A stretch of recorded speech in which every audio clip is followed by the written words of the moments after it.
Hi everyone, and welcome back to the final event of TheGrill 2020. I'm Bill Bagalar, EVP and CTO of Sony Pictures Entertainment and EVP and General Manager of Sony Innovation Studios. Before we jump into the Innovators Roundtable, I wanted to say a few words about what we're up to here at Sony. The company has been at the forefront of innovation for the last 70 years. Technology is in our DNA, and that future-focused thinking extends to our studio. About 2 years ago, we launched Sony Innovation Studios on the lot here. It's a state-of-the-art facility warehoused in a 7,000 square foot soundstage, and it's where we've been fueling new entertainment experiences through the power of creativity and technology. Our Atom View software is helping to power volumetric virtual production, including segments for the hit show Shark Tank, among other projects. And we're exploring new ways to use Atom View and other technologies to help filmmakers tell stories in new and exciting ways. With that, I'm honored to introduce TheGrill's next wave of innovators. Thank you, Bill, for that wonderful introduction. My name is Tom Geyer. I'm the executive editor of TheWrap, and I'm excited to be hosting this panel discussion with some of this year's innovators who made TheWrap's Innovator list for 2020. Every year, TheWrap publishes an annual list recognizing 10 to 12 individuals and companies who are disrupting things in Hollywood and the media space and the technology space and the world beyond. And this year's innovators are a truly remarkable collection of people. Let's take a look.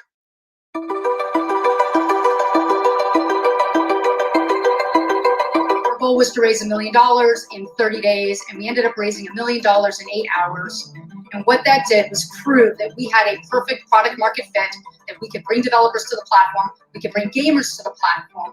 And when that happened, we were able to bring venture capitalists to the table and launch Area. So I feel like we definitely the first couple of years had to have a bit of a thick skin in terms of people naysaying just the concept of a virtual concert. And now I think in 2020, it seems to make a lot more sense. I convinced myself that I didn't have vision and that I couldn't be the top boss. And I think, now that I'm doing it in real time and leading an incredible news operation, I think I feel much greater faith and a lot of regret that I wasn't brave enough to take that plunge sooner. We are in a business that is inventing the future. Nobody's done most of the jobs that we're asking our employees to do. So many of the best employees that I've hired have actually not done the job before, but have very high potential and high learning curves. And most of the mistakes that I've made is when I've hired resumes over potential. Probably the biggest mistake I made was thinking that networking and community wasn't important.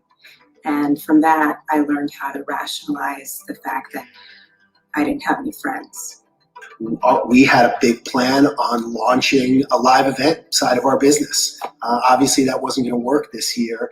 And as a result, we took the same resources and we reimagined what live looks like to make it about live streaming and to make our events there. You know, what we're trying to do is really prepare for these anomalies which happen. I mean, but how do you prepare for a pandemic where the whole world is on social media, or how do you prepare for the government's going after other players in the space and making us the viable or clear winner? The work and the camaraderie and the spirit and the fact that we had such a successful year in the face of all of what came at us was something really, really impressive. One of the things I asked my colleagues recently was, well, what would we do if we found out tomorrow that our theaters weren't going to open for a year? How would we sustain our business? How would we survive? And I think that's the kind of question we need to ask ourselves. If I could go back and give myself advice, it's trust your gut, have confidence, and prepare to change the world.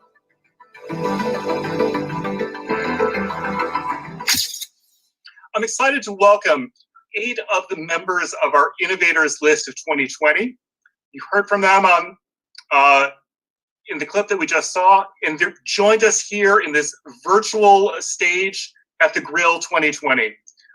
So since we have such a big crowd of people here, I want to sort of start by talking to some of them individually about their accomplishments in the past year and the ways that they have disrupted things in the entertainment and media and technology space. And I want to start with Adam Arrigo, the CEO of Wave. And tell me a little bit about what Wave does and the sort of success that you've seen, particularly this year. Thanks so much, Tom, and thanks for having me. So our company, we call ourselves an entertainment tech company building a platform for virtual concerts. So before this year, virtual concert wasn't a term that most people used, but it's become very common now in the music industry as musicians and the industry as a whole has tried to fill this gap left by the absence of concerts.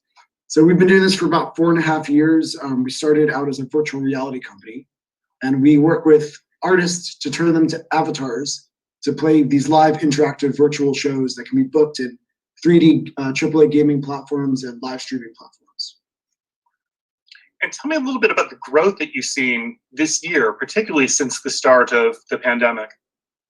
So, our company was kind of off to the races at the end of last year when we started booking these concerts. We did a show with an artist, Lindsey Sterling, where we had 400,000 avatars at a single concert. This year, we've just seen a lot more artists who are down to experiment with new forms of entertainment. And so our last show we did with The Weeknd in partnership with TikTok, that show had over 3 million live attendees. They're all tuned in to interact with the performer. Now, Stephen Galanis, the co-founder and CEO of Cameo, has found a different way of connecting fans with the celebrities that they are so interested in. Tell us a little bit about Cameo and how it came about. Yeah, Cameo is a marketplace that has 35,000 different athletes, actors, celebrities on it, and it started with the idea that the selfie was the new autograph. My co-founder, Martin, was an NFL agent, and he kept having people coming up to his clients and asking for pictures at a restaurant. My other co-founder was a former Vine star who had over 1 billion loops on Vine before it died, and he never made $1 from his social. And one of the beliefs that we have is in a world where content is exponentially increasing, the amount of talent and celebrities in the world is exponentially increasing, but the gap between fame and monetization has really never been wider. And at Cameo, we set out to help creators monetize their social in a way that was brand positive. Effectively, our value prop is that we help talent get paid to become more famous. And what sort of growth have you seen this year? We've seen tremendous growth. Celebrities probably don't have much access to their fans at the moment. There are no red carpets, there are no productions. Sure, and you think of the larger entertainment space, right? All sports stopped, all production stopped, all concerts, as we just heard with Wave. There was this huge opportunity for talent to engage with their fans in a world where all live entertainment was halted all at once. And previously, if people hadn't joined Cameo, it was for one of two reasons. They were either making too much money or they had no time. And suddenly, just like all of us, they were sitting at home. They were bored. They missed their fans, and a lot of people that probably always should have been on Cameo decided to try us out. And our business has grown over 1,000% year over year. So it's just been crazy growth that probably pulled our business forward a couple of years. Now, Lee Trink, you come from the music space and are now the CEO of FaZe Clan, which has a very different sort of fan base. So you've turned, I guess, gamers into celebrities. Tell me a little bit about this phenomenon of esports and how it has grown so much. I think what a lot of people miss is that these are really the new superstars for youth. I think that if you asked a lot of young people, let's say people under 20, and you ask them who their favorite movie star is, I think they'd give you. It'd be tough to get an answer on it. But if you ask them who their favorite gamer is or who their favorite content creator is on YouTube, sit down for an hour and they're going to give you chapter and verse. And it's interesting. This is really a panel about disruption and about innovation, and it feels like from the FaZe Clan side, it's really our whole reason of being is to disrupt the traditional sports and entertainment worlds, We went from a couple of years ago, very few people really knowing who we are, to I think in the entertainment and sports world, we're now a household name, and it's part of the reason is the amount of connection that they have with the fans, the amount of time that they spend interacting with the fans, and the fans consuming this content. This is I think it's been an underappreciated community historically. I think that it's been whether it's YouTubers or gamers, they haven't had a lot of respect from the traditional entertainment space. And I think what's been interesting during 2020, while virtually all existing sports and entertainment companies and businesses and brands were at a standstill, we were able to continue that innovation. Except now we had really the attention of the world stage, and we continue to make moves. We continue to make news, this is really where youth culture is now, right? And it's more a matter of the traditional players starting to understand how to work with us, and how to work with this talent. Really, first and foremost, respecting this audience, respecting the content creators and the talent in this space. We're fortunate to have a few really amazing partners from the traditional space to help us execute that vision. Turning to Bobby Sarnavest, the executive chairman of Triller, you have also tapped into a kind of youth audience who are looking for very different sorts of content producers than we're used to seeing in Hollywood. And while you've been around for 5 years now, you're seen as the upstart in the space. So tell us a little bit about that and how Triller has grown. Yeah, first of all, thank you. I'm a big fan of everyone who just went from Faze to everyone. So it's an honor to be on the panel with you guys. I follow your stuff and I use all of it really well. So, Triller started out as a short form utility, basically a video app, and helping artists and people be able to make music videos very easily. And so we had AI technology, which kind of looked at your biometric movement and it matches it to the beat, and it gives you the finished product. About a year ago, we acquired the company and 2 other companies, which one was an AI lab in London. And we developed a roadmap on what Triller could look like as it grew into a social media platform. And now as we're building along and kind of minding our own business and having linear to positive linear growth. And the world changed, not only from a pandemic perspective where everybody was kind of forced to use social media. And believe me, I don't like social media as much as you think, especially when my daughter's on TikTok all day long, and that makes for interesting dinner conversations. But it happened, and it's the reality is that everyone's looking for content, and so UGC or user-generated content is really popular right now. As you can see, the celebrities, as Lee puts eloquently, have changed, right? No one's really that inundated with the big A-listers as they are the big people on Triller or the big people on TikTok. I mean, these people command audiences, they move it for the brands. And so what we did is we redeveloped the platform, we added a bunch of new products and really put money into telling the Triller story and really cutting into the TikTok market space and the short form video content space in general. But we also received some bizarre regulatory support, which we didn't really understand. But when India banned TikTok, we saw a surge. And then, who knows what's going to happen here? I don't think Mr. President even knows what he's going to do next. But, it's been good for us because, we've been able to absorb a lot of the giant creators from the D'Amelios down to, I can start naming hundreds of them. And so we've been the benefit of that. And so it's been crazy. It's just been crazy. I don't know how else to put it. I wish I could put it in like an eloquent way, but this shit is crazy. One of the things we've learned this year is that it's not just the kind of startups and the tech firms that are finding ways to innovate and disrupt the space. There's sometimes, legacy companies, legacy brands that take the challenges before them and find a way to pivot and take advantage of situations. And I think a good example of that is IFC Films, which is a veteran indie distribution company that has seen explosive growth this year. And Lisa Schwartz, the co-president, is here. Tell me a little bit about what you faced this year and how you responded to it, and why you responded to it in the way that you did, because you seem to tack where everyone else ticked. I'd like to say we just bobbed and weaved our way through 2020, but when the pandemic first began and the world went into chaos and a great deal of uncertainty, we came together as a team and said there's two roads to take. One is stay the course, do what you do what you've always done, and find ways to do it differently, or pull back and wait.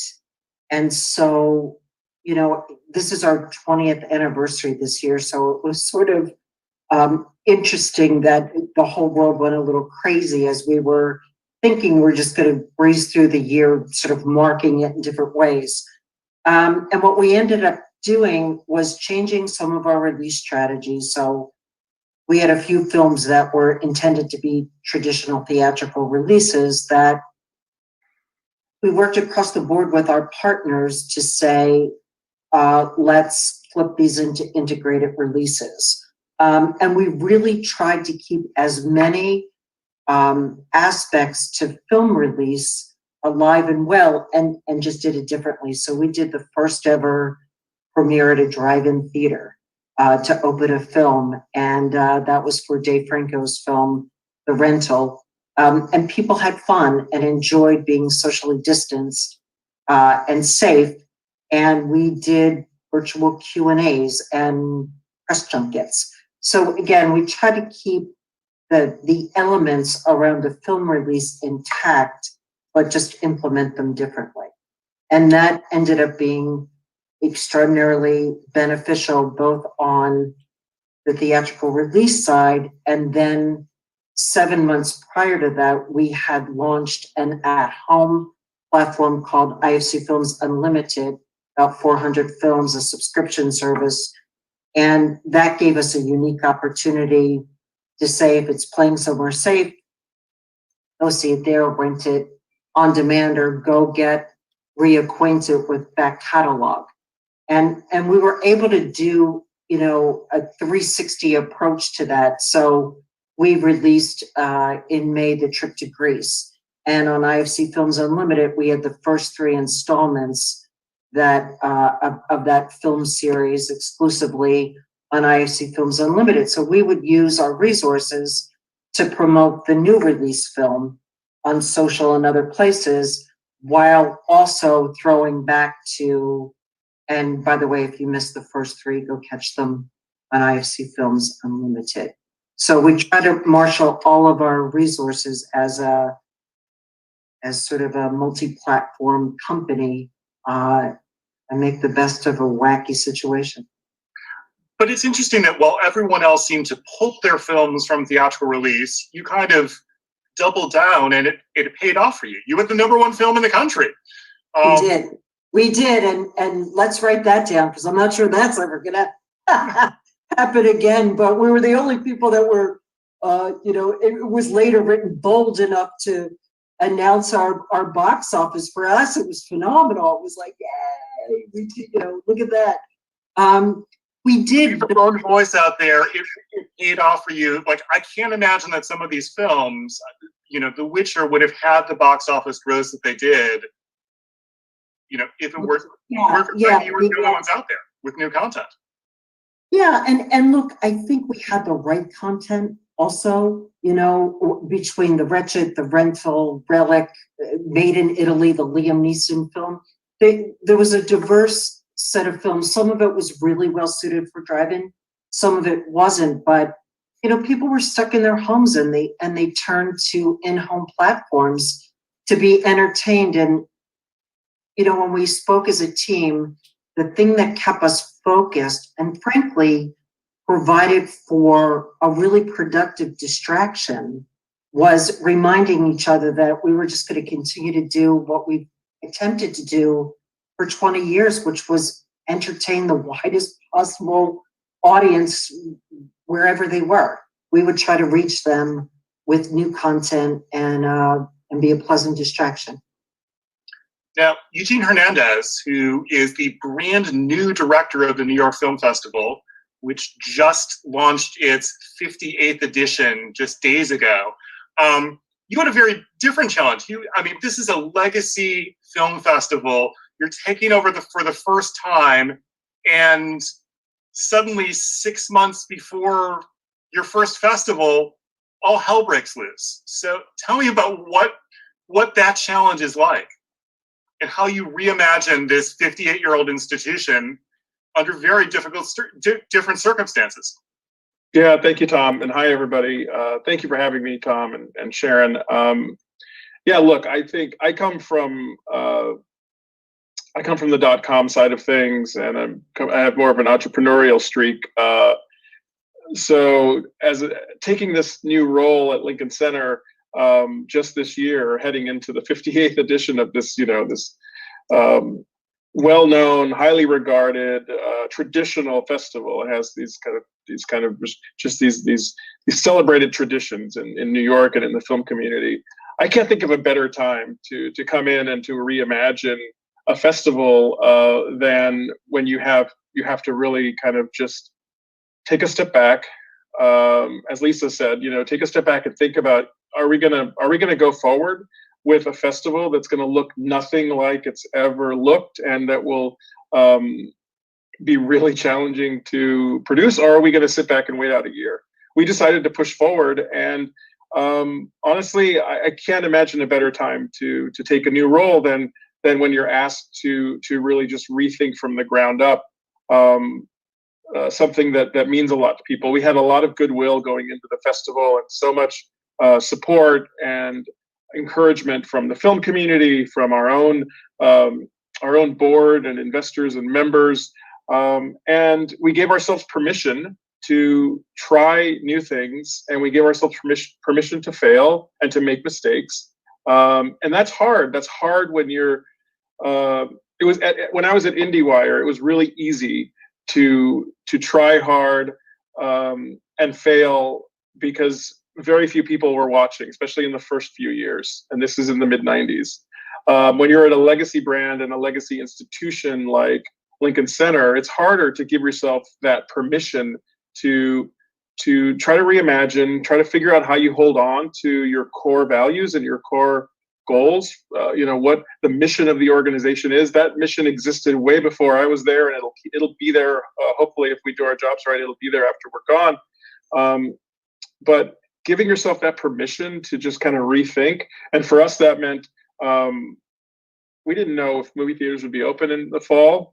Turns out they're not. We thought they might be. Turns out they're not. And we didn't know if our audience would be interested in going to watch movies in drive-ins. As Lisa was just saying, turns out they were, and they are. We're doing movies in 3 drive-ins a night in New York City, outside of Lincoln Center, in the Bronx, Brooklyn, and Queens. So we're getting out into the city, and one of my goals in this new role was to become New York's and to be New York's film festival rather than just a festival for Lincoln Center on the Upper West Side. So you're right, Tom. It's a lot of it's a crazy idea to try to start a new role like this, but I really can't think of, at least for me, I can't think of a better time than to start with so many opportunities that are available to us right now. Now, our 2 last panelists are, in some ways in a different category, and in some ways harken back to the founding of TheWrap. Sharon Waxman founded TheWrap almost 12 years ago in the middle of the last recession, the last big economic downturn. And so sometimes, when you see, a kind of crisis or tumult, it's also an opportunity to kind of pivot and start something new. And Emily Ramshaw, you've just done that with the 19th.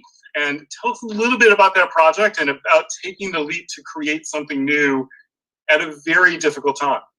Sure. I mean, I think my experience actually parallels Eugene's a lot, which was, our goal a year ago was to launch the national newsroom of record for American women, and largely to give women, particularly women of color, underserved women, people who were marginalized based on their gender, a news platform that was just for them and that gave them the tools to be more deeply engaged in our democracy.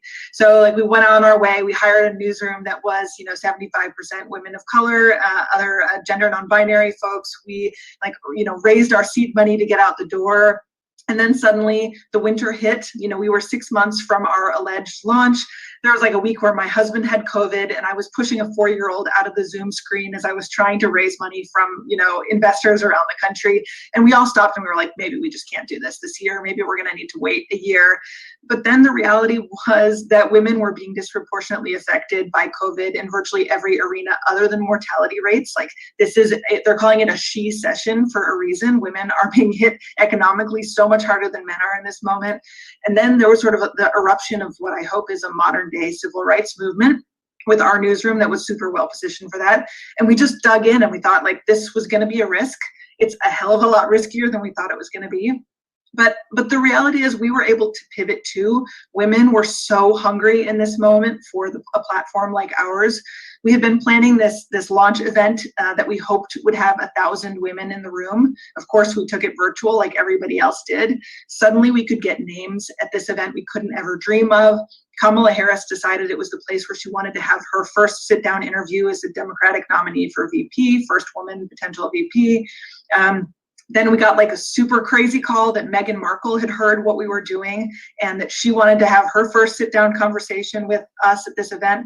And suddenly we had not 1,000 women in the room. We had 190,000 women tuned in real time. And so this is it's totally making lemonade out of lemons in this moment, like Eugene was saying. But this is a moment, and I think all of us in this room have had the opportunity to try to do something really special in a time that is so difficult for so many people. Now, Julie Ehrman, you actually came out of the video gaming space like Lee, but you also saw a niche that needed to be filled, that hadn't been filled. How is it possible that Los Angeles, this sports capital, had never had a professional women's sports team? And what are you doing to fix that glaring omission? I think the obvious answer is that Los Angeles has 11 professional men's teams and USC and UCLA that feel like they're professional teams. So I think there was always concern that is there room in the marketplace for another sports professional team in addition to all the other distractions that we have between the beach and the mountains and the movies and the outdoor theaters and shopping. So I think that was sort of the biggest challenge that a lot of people faced and just felt like it would be too difficult or too hard. LAFC entering the market, being the second MLS club, I think opened people's eyes to when you build a strong brand and you build a community that embodies that brand and believes in that brand and believes in more than just putting 11 men on the field, but there's a real community element and a sense of belonging, then yeah, of course you can bring a 12th and 13th and 14th team. It's about finding community and finding belonging. And as Emily was saying, sort of in this world where we're all distracted and we're all separated, if we can find things that can bring us together, it even has a stronger bond. And I wasn't the one that actually saw there was a need. The idea came from Natalie Portman, the actress and activist. She's a founding member of Time's Up, as well as our other co-founder, Karen Nortman, who's also a partner here at Upfront Ventures. And they got to know each other through their work at Time's Up and learning more about the pay equity issues that the U.S. women's national team is fighting. And over about a year and a half, Natalie kept asking the players that she was meeting and the people that were part of the Players Association of the U.S. women's national team, why is this happening? And how can I help? What can I do to help? She literally just kept asking, how can I help? How can I help? How can I help? She brought a lot of her friends to a U.S. women's national team friendlies match, which drew a lot of attention to the players and their pay equity fight. And when that was over, that game in particular, and fast forward to the summer of last year, which feels like eons ago, when the U.S. women's national team won the World Cup, she just said, it's time. We need to have a team here in Los Angeles. This is an incredibly undervalued asset. These players are bigger than themselves. They're cultural icons who have incredible social followings, have incredible social platforms. and our brands in and of themselves. LA is the best city in the world, and we have a platform between the city, herself, the investors that we were hoping to bring on board, and this sport that was starting to grow in popularity here, that needed to be seen more than just 4 times a year. And so I'm super fortunate that I'm an entrepreneur and have spent a lot of time in tech and gaming and have built new businesses and new communities and new brands. And the 3 of us got together and we just decided to make it happen and completely sort of turn the tables on how a sports franchise comes to market. We're female led, we're majority female led, we're majority female owned. I just was counting during some of your talks. We have 14 people today. 12 of them are women. We have we are diverse in nature as well, and we're building something pretty profound that is what we say bigger than a game, where equality and impact matter, and we want to show up not only on the pitch but in our community and in the global world of soccer. And the Angel City Football Club, I should mention, did get the franchise in July, and you start playing when? It's not for another year or 2, right?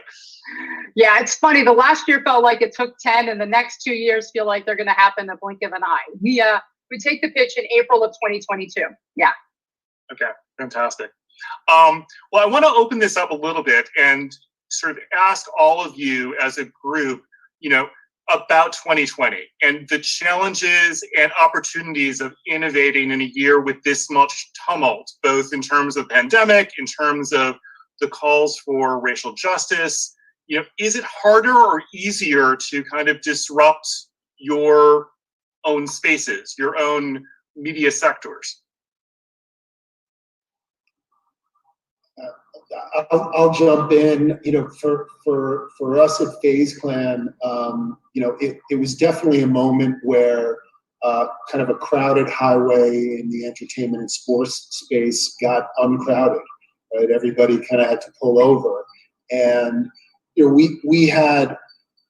already had the wind at our back. So I think that we were, that helped us a lot. Right, we already. 19 for us was a huge year where we really came to our own, and 2020 certainly had challenges for us on the esports side. All of the tournaments were canceled. Right, we had to, we were about to launch a live event side of our business, and we had to reimagine that, and we reimagined live streaming as our live event experience. Right, which has to be in the same way that Adam, right, was sort of reimagining the concert space. And I think that if you have creative people within the company, if you have that creative mindset, if you are, like you had said, Lisa, if you're willing to fail, if you're willing to take chances, if you're willing, or I think that was Eugene actually who saying that you're willing to take chances and to fail.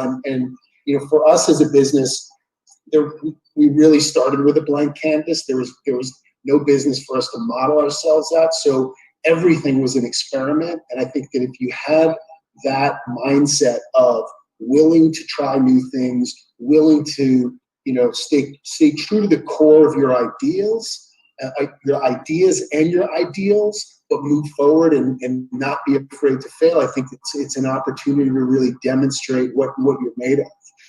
And it sounds like what an incredible. I'm sorry? What was the riskiest bet that you took this year? The riskiest bet that we're actually about to take a risky bet. We're about to do an actual live event.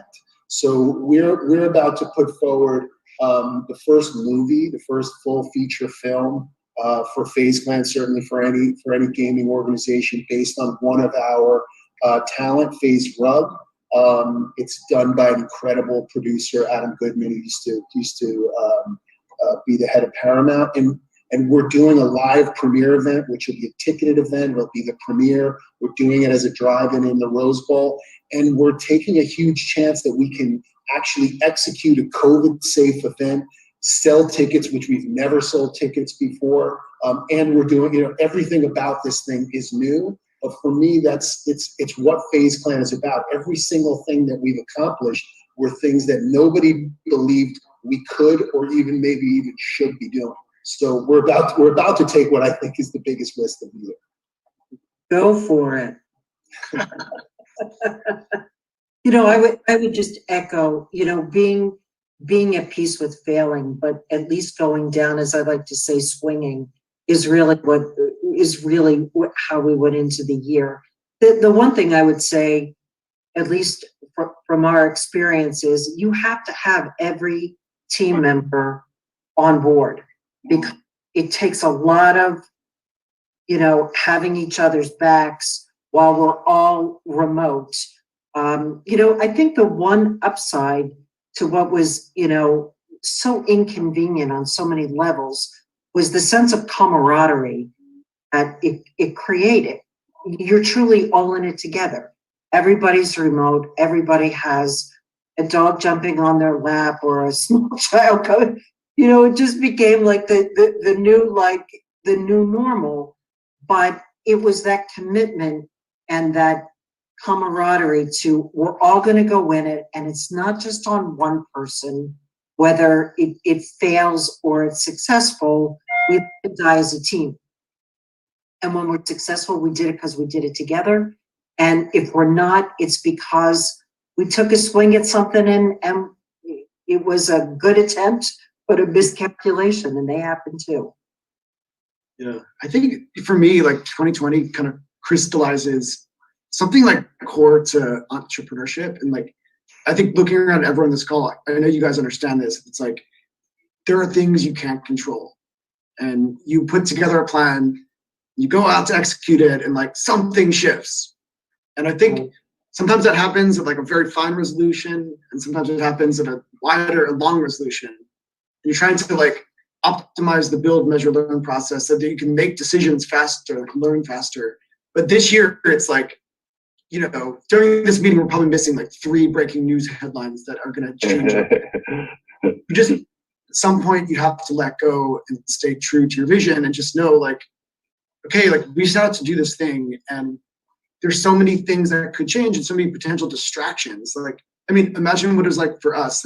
We've been building this virtual concert startup for 4 years. I went around to everyone in the music industry for 4 years, saying, guys, concerts and video games, we're going to turn your artists to avatars, and they're going to build people. Some people embraced it and joined our team, and we started this thing of, an authentic movement. Some people thought I was crazy, and then this year, all of a sudden, everyone is emailing us and calling us up, who's that virtual concert guy? Let's get him back on the phone. And so we had all of these opportunities, and it's really hard when you have lots of shiny objects to just say no, we're doing this thing, and we're not going to chase the dragon, but we're going to be the dragon. So we have a lot more bigger things that we're just still in the process of executing. But they could all get overturned by Donald Trump in some way. I just remember a few nights before we're about to launch our weekend show with TikTok, that news headline popped up, and it was Trump might shut down TikTok as early as tomorrow, and just it caused complete chaos in our company. So thank God we got it out the door, but who knows what this year has in store? Some things you can control, and some things you just can't. I remember that day I was talking to Sal about the show you guys are doing, and congratulations, by the way, it was such a cool show. But Julie, how do we get Triller on your jerseys? Talking about speed and being able to pivot in 2020. That story was awesome. We would love to continue that conversation, maybe offline. Sorry. Or spots on the jerseys I have to find homes for. So okay, well, we would like a quarter of a spot, or give you the patch on the sleeve. We're not greedy. We just want to be a part of such an amazing story. Amazing. Yeah. I think what's interesting about this question, I listened to all of your answers, is that, we didn't have to pivot, but we had to build the company from the beginning completely differently, from hiring people that I've never met in real life before, to having strategy sessions over Zoom versus a whiteboard and stickets and, candies that we can throw at each other, to raising money, in just an incredibly difficult environment where, it's toned up to go out during COVID, and then kind of the world settled a minute, and then Black Lives Matters, became more prevalent again, as it should. And so it was, how do we balance things that are very important in the world with what we're trying to accomplish? And as you guys all know, as entrepreneurs, when you're starting something, that finish line your runway gets shorter and shorter and shorter, right? And so how do you keep pushing forward and do it in a really thoughtful way? That was one of the things that we, spent a lot of time with, and really only announced as early as we did because of the success of the NWSL and being the first professional women's team back. We wanted to support the league and show that there is real strength and support and investment happening in this league, and specifically here in LA. But it was, I've done things that we've never done before because of the nature of how we have to, manage business today. I also think I was just going to say that there are some, really interesting silver linings in all of this. If you're in the silver linings business, which I'm in the media, so I'm not really in the silver linings business, but I'm trying to think positively about these things. Like, to Julie's point, in the last, 6 or 7 months, we've had to raise almost $10 million, and we've done it via Zoom. Like, instead of, I was traveling around the country away from my little girl, away from my husband, nonstop 3 or 4 nights a week before this. The whole universe has changed. People are comfortable in all these different platforms.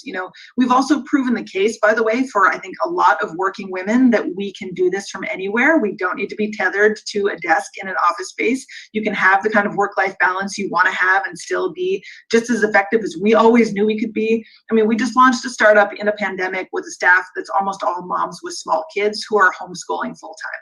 Like, if you can do that, you can do just about anything. So I do think there are elements of this time, as dark and dire as it's been, that have been, I think, a really important lesson. If we can get beyond this horrific recession for women, I actually think there may be greater opportunities on the flip side of this to prove exactly what we're made of. Yeah, I think the only thing I wanted to add to that was, we used to work from home, but now we live at work, right? So it's a very different perception. I mean, I miss being able to go to the office and leaving work at home and then coming home and then starting your day. And, hey, it's nice to see you. Let's not talk about, the whole day. But now it's so entrenched in our lives. And, we raised a bunch of money, and raising money in general sucks. Let's all be honest. We've all raised money. It's just it's one of those. I mean, I had a colonoscopy, and I think it was a better experience. And between data rooms and COVID and all this other stuff, it's like, if you have a business and you are in any way not even growing, just still available in 2020, hats off to you and your management team, because you have absolutely crushed it. So congratulations to everyone. I just wanted to add that bizarre comment. Tom, you look around this Zoom and you look around this screen, and it's like, what choice did we really have? Everybody is speaking so passionately, and we all believe in an idea or a mission. We're trying to move something forward. We're trying to create already just the notion of trying to create something new in this world is so challenging on any given day.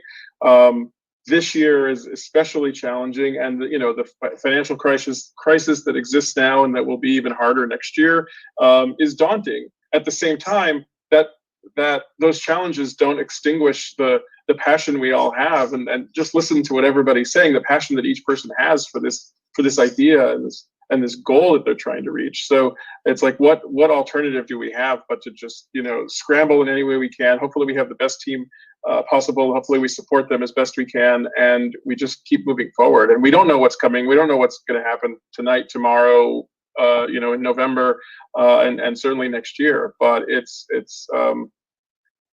extremely challenging. But it's like, what are the alternatives, right? Well, it sort of stretches the entrepreneurial spirit to its outer reaches, right? Like, if being an entrepreneur is challenging. It's a series of getting your head kicked in until things work, and then you have something like this, and it really just tests your mettle. And but if you have that drive, you have that spirit, you sort of double down on it, right? And what it sounds like this kind of amazing panel of people have done. I think it also is a time where you just get, an incredible amount of clarity in the eye of the storm. And I think it's so important to make sure that your team has a very aligned mission and vision and values. And, I think some of the things that you learn over Zoom, when you get out of the office politics just disappear. And very much like when you make a decision, everybody needs to be on the same page, and there's just not time for for dissent. It's time to disagree and commit and go hard. And I think that clarity, I mean, I think about all the big decisions that we made for our company. We were one day away from signing a 10-year lease for our headquarters in Chicago, and that was March 11th at 9 o'clock in the morning. I had the spidey sense. I didn't do it. That night the NBA shut down, the market crashed the next day, and now we're a fully distributed company that won't go back to offices if there's a cure tomorrow. We just hired a CFO in New York. We hired a COO in the Valley. I've moved to Miami in the meantime. So like our team is fully distributed. I like to say we have 158 offices around the world now. And, if people don't like it, it's like they have to just gotta get with it, because while I could sit every week and have employees at all hands ask, when are we going back to offices? When are we going back to offices? When I, as a CEO, have no idea when that's going to happen, we could also just make the decision, hey, we're going to build the best culture in the world of a distributed company, and we're going to hire the best people in the world, and we're not going to be only looking at the talent pools in Los Angeles or Chicago. We're going to hire the best people anywhere, and we, disagreed and committed with that as an executive team, and brought that down to our employee base. And I think it just allows you to be bold and do things you never would have tried to do otherwise. You raised a very good point, and I'm very curious, how much of the innovations and changes, both in your own lives and your companies and your organizations, and at large, do you think are permanent? Or is this just a 2020 with an asterisk beside it, and we're going to return to some version of the old normal?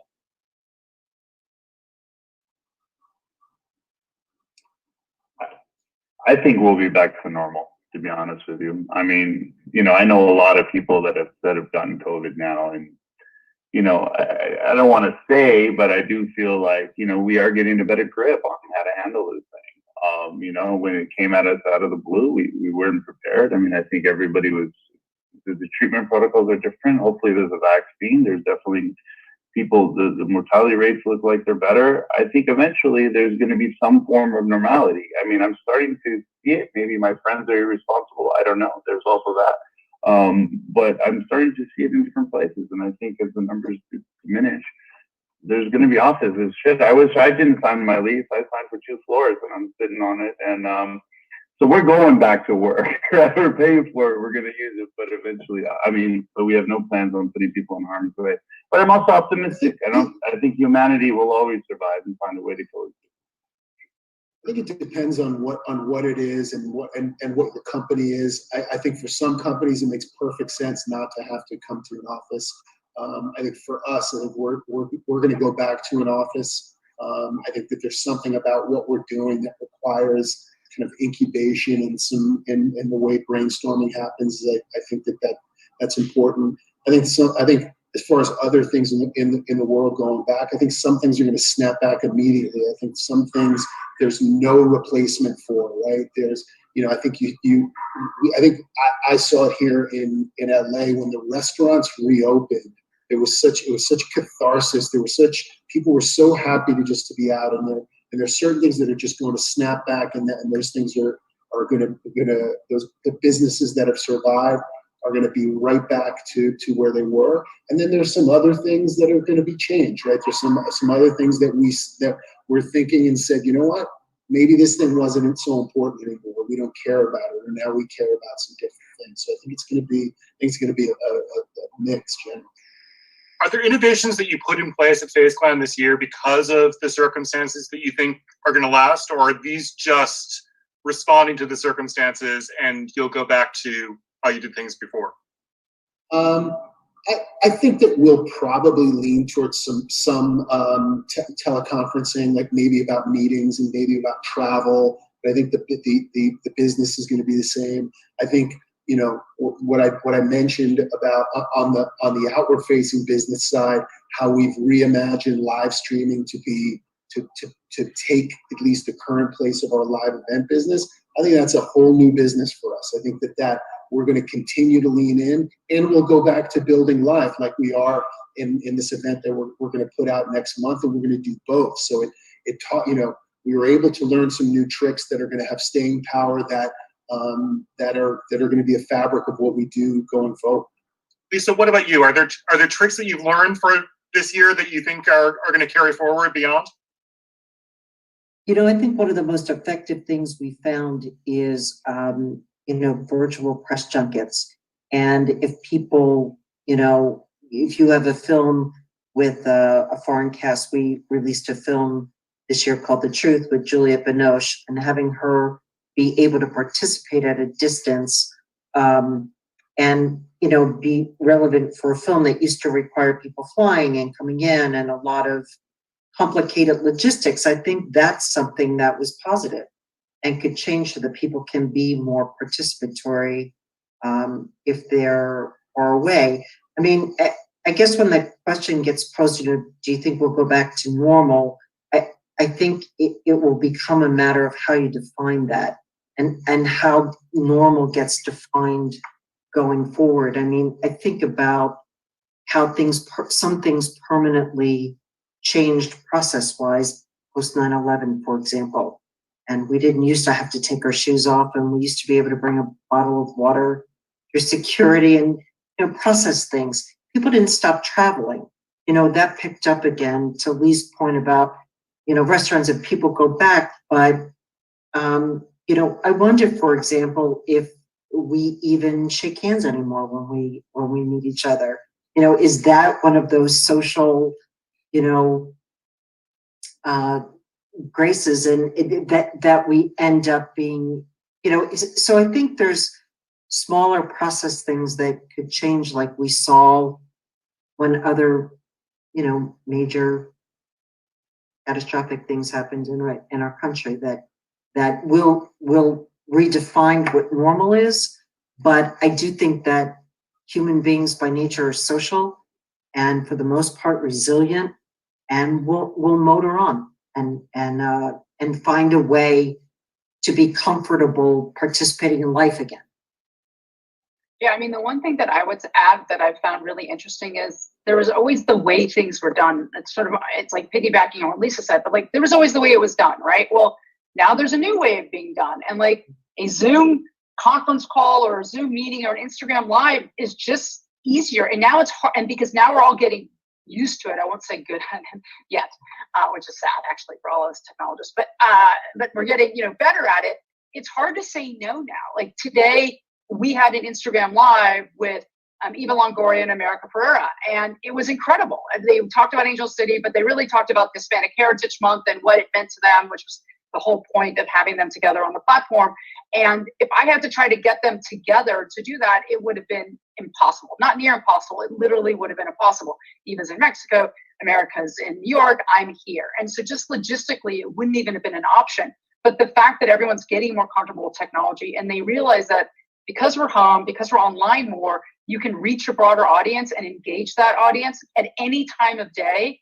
It means that I think there's so many more opportunities, especially for those of us that have, people as, our brand or our product or our asset, whether it's my players or my coaches or my founding investors, or whether, Lee, it's your players or your actors, your actresses, Lisa, like we have the ability to utilize them in a whole new way that they just would have said no to before. And now it's so easy to say yes. So it's almost like, how can we think about using them more, right? How can we use technology to engage them, make it easy for them and super exciting for our fans, and to continue to build our audience and and engage our community. Yeah, and we're doing that more efficiently, redeploy resources that used to be so expensive to do that someplace else that's more impactful. I think what Lisa and Julie are saying is also really important, because what it also tells us is that, Tom, we're going to answer that question through by answering the question for our audiences, for our customers. I think how our audience and how the customers we work with in all of our different areas, how they respond to the next, the rest of this year and what happens next year is going to tell us a lot.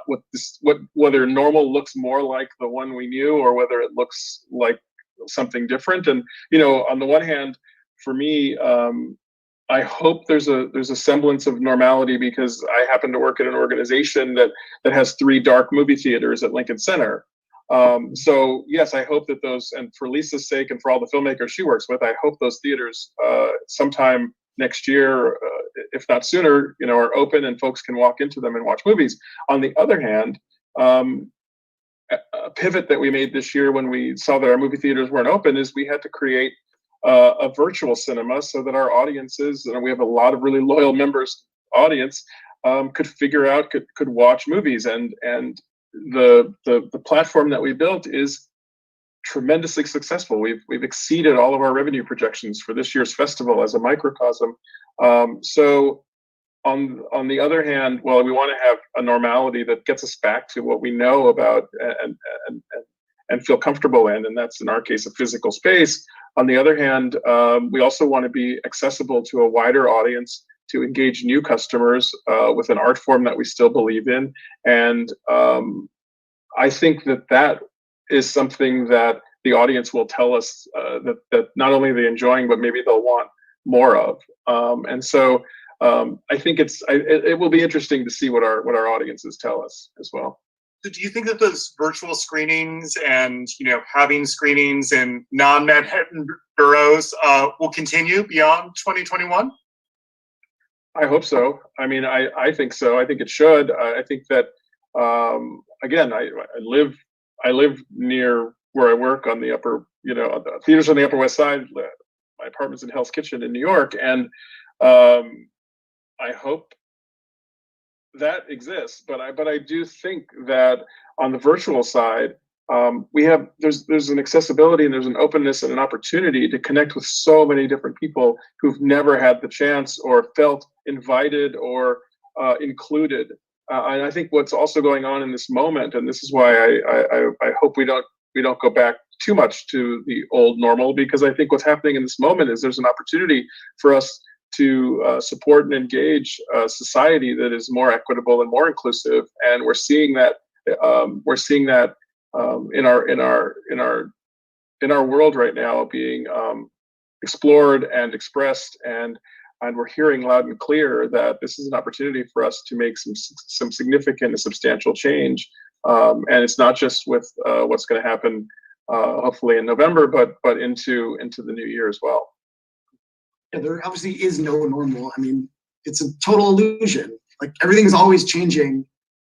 The world is experienced in radically different ways depending on who you are, like what race or gender or where. Like, we don't want to go back to normal, because normal fucking sucks. Like, and some things, like the human tendency that we want to return to restaurants, and we want to be able to have dinner parties, but some things won't go back to normal, like climate change and the fact that we're destroying the environment. That is a one-way street that we just need to slow down. So I feel like I've also learned to not answer questions in front of Lisa anymore, because her answers make me look stupid. So I'm going to just wait until she. It's loaded. Yeah, a world where Roe v. Wade gets overturned. Is that normal? What's normal? I think, is it post-COVID, post Civil War, post environment being destroyed? We're entering an era where it's just changing, and we need to figure out how to change it for the better, and not try to revert back to some idealized state where everything was perfect, because guess what? It wasn't. So I'm curious about waves specifically. Do you think that once concerts resume, do you think that there will be the same interest from artists in participating and exploring a kind of virtual concert idea? Yeah, I think concerts will return again, and I really hope they do, because they're awesome for the world. A way we've never been trying to recreate concerts. It always started as a complementary experience that fundamentally serves a different audience. Not necessarily people who go to Coachella, but people, probably a more similar audience to Lee's, gamers who are socializing in these 3D spaces like Fortnite and Roblox, and they have their friends in there, and culture is starting to happen. New forms of entertainment are popping up in these digital spaces that are just a different experience. In the same way that esports serves a slightly similar need to something like soccer or football, but some people looking at League of Legends don't see those sports. They just see something different. So I think, so I used to work in a lot of video games that did something similar to music. I was a game designer at Harmonix, where I worked on Rock Band and all those games that were simulated music experiences. They created new revenue streams for the music industry, but they didn't like attempt to recreate a live experience. If anything, they helped you discover new music. I think also if you sneeze very loud, it creates revenue for the music industry, because I think there's a publisher that'll send you a bill for that. Emily, what about for you? You've launched in this year of tumult, but you know, have you set a bar that's super high? It may be harder to get Kamala Harris next year post, you know, pandemic. So how do you live up to the momentum of this successful launch?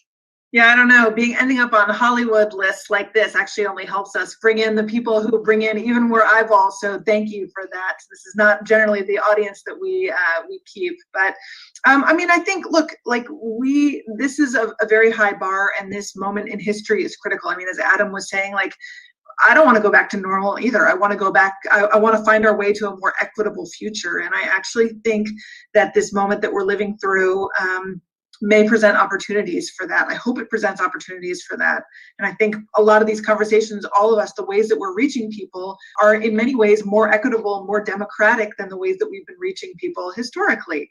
So I mean, I think, look, the sky is the limit for all of this. I think for women in particular, we're living through a very precarious time in our history. I think this is a scary time to have a little girl. I think about that a lot. And even the news cycle that we're living in right now between the Supreme Court and everything else, these are very, very harrowing times. And I think it's time, you know, media has never been more important. Trustworthy media has never been more important. And I think finding sources where women and other marginalized groups truly see themselves reflected is critical to changing that national narrative. Terrific. So I want to thank all of you for participating here. I mean, I think one of the big takeaways here that I see, and I'm a big Broadway fan, being a New Yorker, and so I think of the musical Wicked. I don't know if 2020 has changed us for the better, but somehow it's changed for good.